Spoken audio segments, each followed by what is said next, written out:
मध्य प्रदेश में राज्यसभा चुनाव के लिए वोटिंग लगभग पूरी हो चुकी है। सभी विधायकों ने अपने मताधिकार का इस्तेमाल कर लिया है। कोरोना संक्रमित कांग्रेस विधायक कुणाल चौधरी ने पीपीई किट में वोटिंग की। वोटिंग के बाद ही बीजेपी ने दावा किया है कि पार्टी की तरफ से दोनों उम्मीदवार राज्यसभा जा रहे हैं। इसके साथ ही बीजेपी ने कांग्रेस पर दलित विरोधी होने का आरोप भी लगाया है। बीजेपी नेता और कैबिनेट मंत्री नरोत्तम मिश्रा की माने तो जब कांग्रेस को पता था कि उनका दूसरा उम्मीदवार नहीं जीतेगा तो फिर फूल सिंह बरैया को मैदान में क्यों उतारा।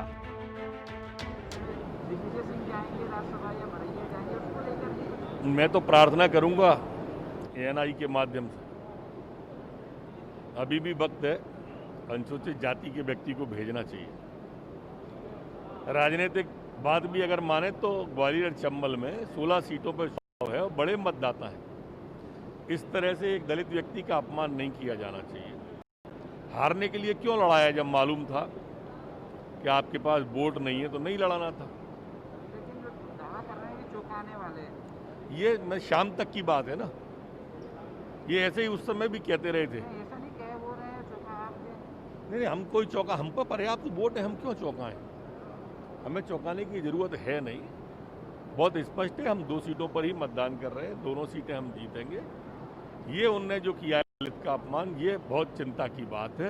दिग्विजय सिंह जब सामने आते हैं, दलित विरोधी चेहरा ही लाते हैं।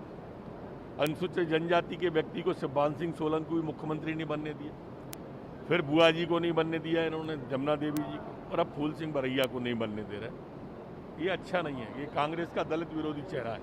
सर आपके नंबर भी आपके पास नंबर बच रहे हैं और इसके अलावा निर्दलियों का और सपा बसपा का भी समर्थन बीजेपी की तरफ है, जो बीजेपी की पार्टियों की मीटिंग में आए हैं, तो उनका कहाँ किया जाएगा कि आप उन सबका दोनों का भाजपा को वोट जाएगा, वो उन्होंने आके समर्थन दिया है, सपा बसपा निर्दलीय ने।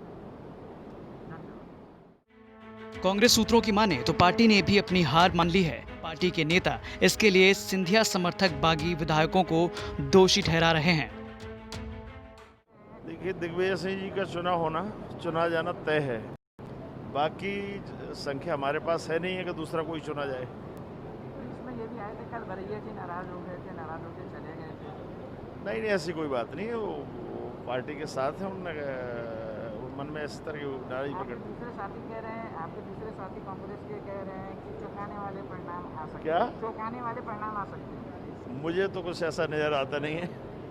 बाकी जिनने कहा है, हो सकता है उनने कुछ जुगाड़ की हो।